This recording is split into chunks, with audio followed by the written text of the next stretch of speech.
നീ ഇങ്ങോട്ട് ഇറങ്ങ്, നമുക്ക് ഒരുമിച്ചാവാൻ കൂടി. വാ. അച്ഛൻ വരുന്നുണ്ട്, കാണണ്ട, വിളിച്ചോളൂ.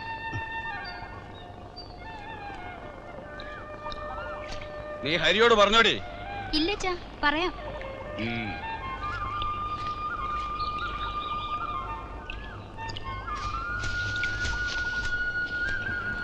എന്താ പറയാൻ? അത് അച്ഛൻ എന്താ പറഞ്ഞെന്ന് വെച്ചാ, എനിക്കറിയാം. റബ്ബർ എസ്റ്റേറ്റ് വാങ്ങിയ വകയില് അമ്മാവന് ചില്ലറ കടമുണ്ട്. അത് വീട്ടാൻ എന്റെ ഒരു വസ്തു വിൽക്കണം. എന്നോട് ചോദിക്കാമല്ലോ. ചോദിച്ചപ്പോഴൊക്കെ ഞാൻ എഴുതി കൊടുത്തിട്ടില്ലേ? ഇല്ല, ഞാൻ സമ്മതിക്കത്തില്ല. മുമ്പ് ചോദിച്ചപ്പോഴൊക്കെ വസ്തു ഏതെന്നോ വില എന്തെന്നോ അന്വേഷിക്കാതെ പറഞ്ഞ സ്ഥലത്തൊക്കെ ഒപ്പിട്ട് തന്നവളാ ഞാൻ. പക്ഷെ ഇതെന്റെ അനിയനും കൂടി അവകാശപ്പെട്ട സ്വത്താ. അവന് വേണ്ടി ആരും ബാധിക്കണ്ട. ചെറുപ്പം തൊട്ട് തന്തയും തള്ള ഇല്ലാത്തത് അറിയിക്കാതെ അവനെ എടുത്തു വളർത്തിയത് എന്റെ അച്ഛനാ. നിന്നെ ആ കണക്കിൽ ഞങ്ങൾക്ക് നഷ്ടേ കാണൂ. ഇല്ലടി, നിന്നെ പോലൊരു മൂദേവിയെ തലയിലേറ്റി നടക്കേണ്ടി വന്ന എന്റെ ഗതിയോട് ഓർത്താലേ. ഓ, മുമ്പത്തെ ഇഷ്ടക്കാരി മതിയായി തോന്നുന്നുണ്ടാ ഇപ്പം.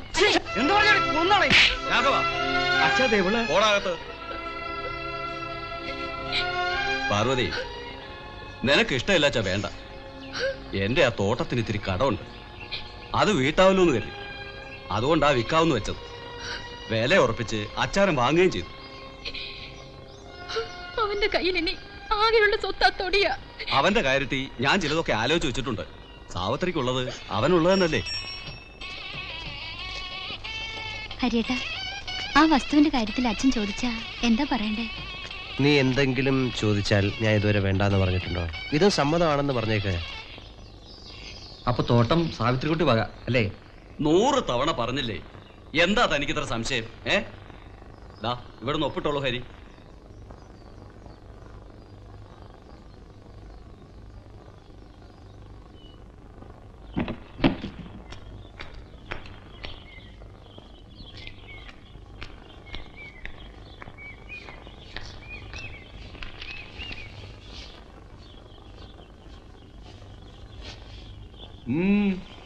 നീ എന്താ പെട്ടെന്ന് ഇങ്ങോട്ട് പോകുന്നത്? തോട്ടത്തിൽ വല്ല പ്രശ്നമുണ്ടോ? പ്രശ്നം എവിടാണ്? എന്നെ തോട്ടത്തിലേക്ക് പറഞ്ഞു വിട്ട് അമ്മാവൻ ഇവിടെ ചില കാര്യങ്ങൾ നടത്തിയെന്ന് അറിഞ്ഞു. എന്ത് കാര്യം? അമ്മാവൻ സാവിത്രിയുടെ കല്യാണം ഉറപ്പിച്ചോ? ഞാനത് നിന്നോട് പറയാനിരിക്കേ. നല്ല പയ്യൻ, ഒന്നാന്തരം തറവാട്ടുകാരൻ, ദുബായിൽ വലിയ ശമ്പളമുള്ള ജോലി. പണം കണ്ടാൽ എന്ത് ചെയ്യാനും മടിക്കാത്തവനാ നിങ്ങളെന്ന് എനിക്കറിയാം. പക്ഷേ ഈ ജാതി നെറുകേട് എന്നോട് കാണിക്കരുത്. കള്ള കഴിവേറി. എന്ന് പറഞ്ഞാ നീ? എനിക്ക് ജീവനുണ്ടെങ്കിൽ സാവിത്രിയെ മറ്റൊരാൾ വിവാഹം ചെയ്യാൻ ഞാൻ സമ്മതിക്കില്ല. പറഞ്ഞു മോഹിപ്പിച്ച് എല്ലാം ഉറപ്പിച്ച മട്ടിൽ മകളെ കൊണ്ട് എന്റെ വസ്തുക്കൾ എഴുതി വാങ്ങിച്ചിട്ട് ഇപ്പോ വാക്ക് മാറിയാൽ എന്ത് ചെയ്യൂടാ നീ? അത് ഞാൻ കാണിക്കാം. ഈ തന്തയ്ക്ക് പിറക്കാത്ത പണിക്ക്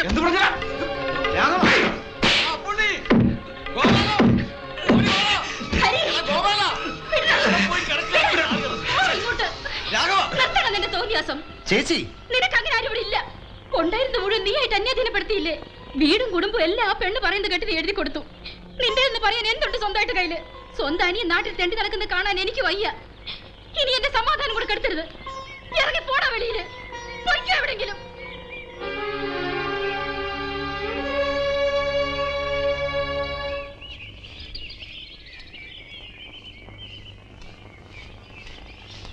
സാവിത്രി, എനിക്കൊരു കാര്യം അറിയണം. നിന്റെ സമ്മതത്തോടു കൂടിയാണോ ഈ കല്യാണം നിശ്ചയിച്ചത്? മറ്റൊരാൾക്കൊരു ഭാഗ്യം വരുമ്പോ സന്തോഷിക്കുക വേണ്ടത്. ഇങ്ങനെ വഴക്കുണ്ടാക്കി മുടക്കാൻ നടക്കുന്നത് അസൂയുണ്ടാ. സാവിത്രി, വെറുതെ മോഹിച്ചതുകൊണ്ടായില്ല, അതിനുള്ള യോഗ്യത കൂടി വേണം. ഹരിയേട്ടൻ എന്താ ജോലി? എന്നെ കല്യാണം കഴിച്ച ജീവിക്കാൻ വേറെന്താ വരുമാനം? ഇതൊന്നും ഇല്ലാത്ത ഒരാളുടെ കൂടെ വീട്ടുകാരെ പിണക്കി ഇറങ്ങിത്തിരിക്കാൻ എനിക്ക് പ്രയാസമുണ്ട്. എന്നെ വിട്ടേക്കൂ.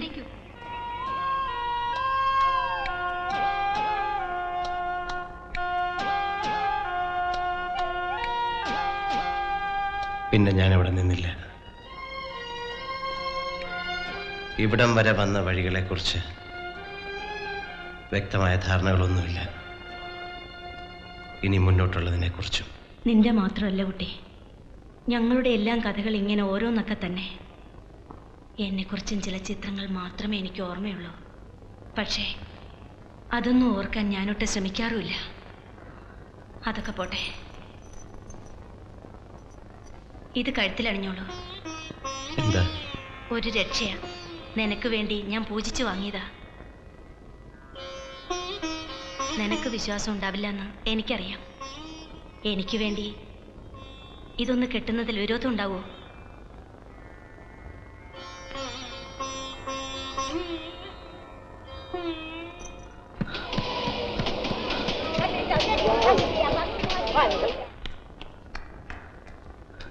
അണ്ണാ അവന്മാര് വരുന്നുണ്ട്. ആരെ?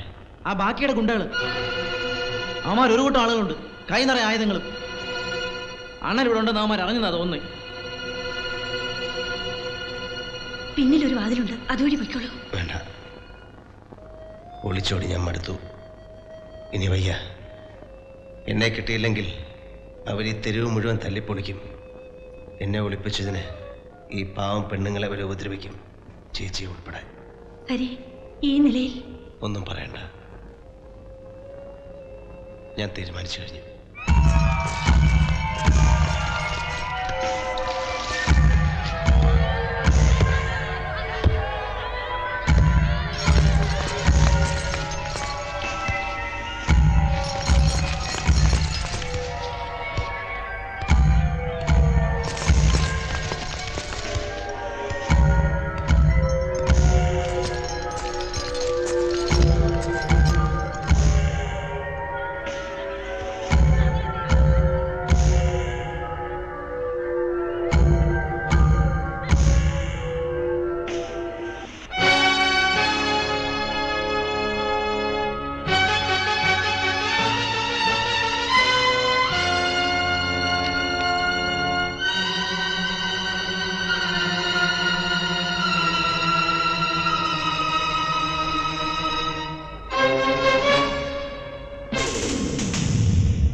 எதுக்காக என்ன கூப்பிட்டீங்க? ए कमिश्नर, बहुत दिन के बाद दिखाई दिया. अरे कहाँ मर गए रे सब लोग? तो चाय लाओ, चल जल्दी. कैसा है? अच्छा है. इनसे मिलो, ये हमारा भाई है. நல்லா தெரியும். பாம்பேல இருக்கிற எல்லா வட்டி கடைகளுக்கும் இவர்தானே ஓனர். हाँ, सेठ के गोदाम में इसका धंधा चलता है. वो क्या है कि सेठ अभी कोर्ट ऑर्डर लेके गोदाम खाली करने आ रहा है. आज से तुम्हारा सिर्फ एक ही काम है, गोदाम खाली करने कोई भी आया उसे खत्म कर दो. बात समझ में आई? और अगर पुलिस आया, कमिश्नर संभालेगा.